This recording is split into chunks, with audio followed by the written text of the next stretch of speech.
Harvard Business School has produced some of the most influential people in the world. Think Sheryl Sandberg, Mike Bloomberg, Jamie Dimon, Mitt Romney, George Bush, and the list goes on. But have you ever wondered what are some of the key lessons and takeaways that they learned from Harvard Business School that allowed them to become these influential leaders of today? Well, in this video, I'll break down 8 different lessons from Harvard Business School that are all backed by real quotes, insights, data, and stories. Oh, and by the way, if you're new here, hi, my name is Ziad. I'm an ex-consultant and an incoming student at Harvard Business School, and I've been doing this channel for the last year, helping you learn everything about career, finance, business, and entrepreneurship. If you have not hit the subscribe button yet, I would highly appreciate it if you do. It will mean the world to me. Anyways, let's dive in and talk about the 8 different lessons that I'm going to share with you today. Lesson number 1, and one of the most important one. Make decisions with imperfect information. In business, waiting for the perfect data often means that you're going to lose out on a lot of opportunity. And in fact, experimentation is one of the best ways in order for you to get ahead in business instead of trying to get all the information and make a perfect decision. When you're in the Harvard Business School classroom, oftentimes they only give you 70 to 80% of the data, and you still have to argue and give a stance without knowing the full information. Oftentimes using intuition, gut feeling, but also just the information that you have available. I still remember this very powerful quote from a Harvard professor of mine, and the quote goes like this: "Making a decision is better than no decision. A bad decision can be fixed, but hesitation can be fatal." And now on to lesson number 2, and that is strategy without execution is absolutely useless. You know what they say, strategy is a commodity, but execution is art. So think about it this way. Think about some of the largest companies that you know. Think about Amazon. They had this grand strategy and grand vision of offering everything from A to Z. However, if they're unable to deliver on that promise and have everything available to you, ship things to you in 2 days, they don't have the warehouses, they don't have the robotics, they don't have the data centers, they don't have all of the information that they have and the ability to execute, Amazon would not be the behemoth that it is today. And here's a quick stat for you. 90% of organizations fail because of execution, not because of strategy. And now on to lesson number 3, and that is the power of networks and relationships. I'm honestly not going to dive too deep into this. I'm just going to give you one statistic, and I hope that this statistic is going to speak volumes on the power of the network and the relationships that you need to create. And the statistic says the following. According to Harvard Business Review, over 50% of job placements come from connections and not necessarily from applications. So think about it this way. 50% of the jobs that exist out there are going to be filled by people that have never applied for the role. So if you're applying, you're essentially already giving yourself a disadvantage than going ahead and networking or being in that category of people who are going to get jobs through relationships. And just let me add one more thing onto that.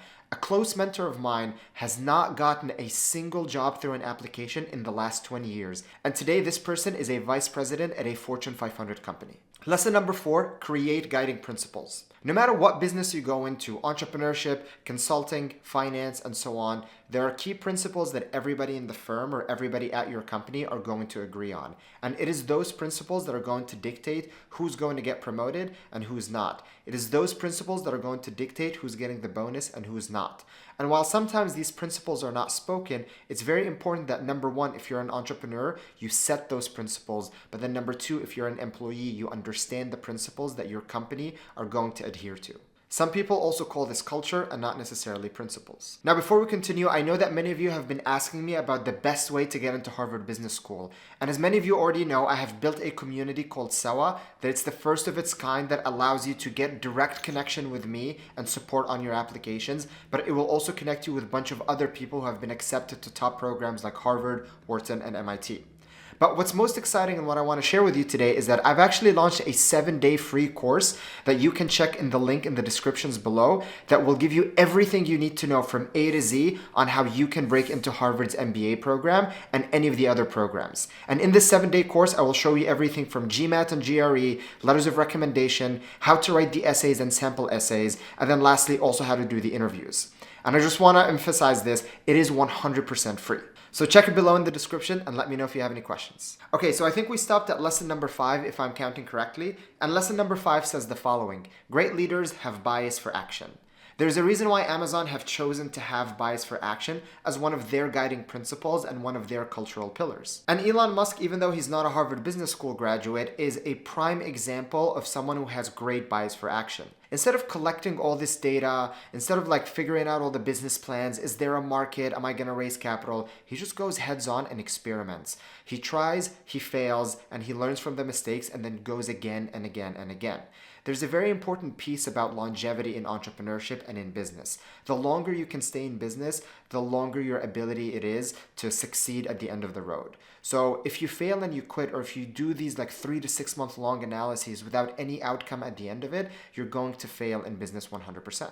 Let me just leave you by this quote from Aristotle that talks about experimentation and excellence. And it goes like this: "We are what we repeatedly do.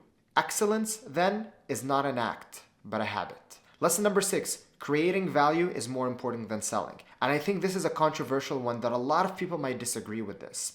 If you have an absolute killer product, if you have something that people want to buy, and you have already created a service or a product that people are super happy with, the sales will come organically and naturally.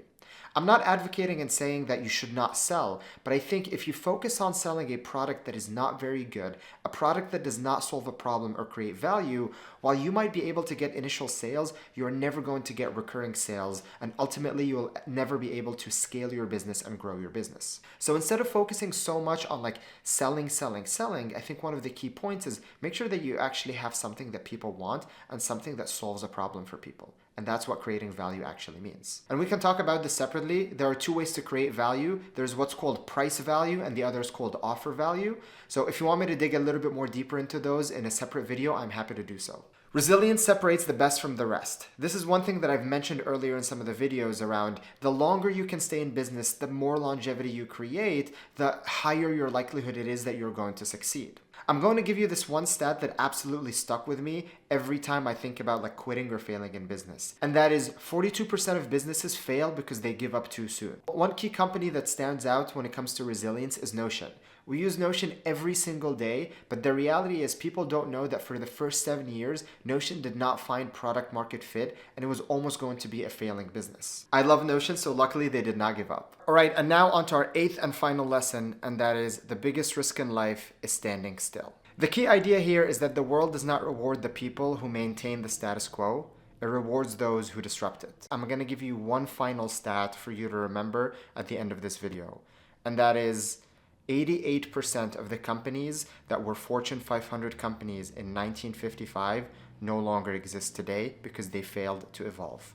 So if you fail to evolve, likely you will cease to exist in the world of business. And that's it for today. These are 8 lessons that I shared with you. There are hundreds of more that I could be sharing with you, so let me know in the comments below if you want to hear more lessons from Harvard Business School. With that, I hope you found this video helpful, and I'll catch you in the next one.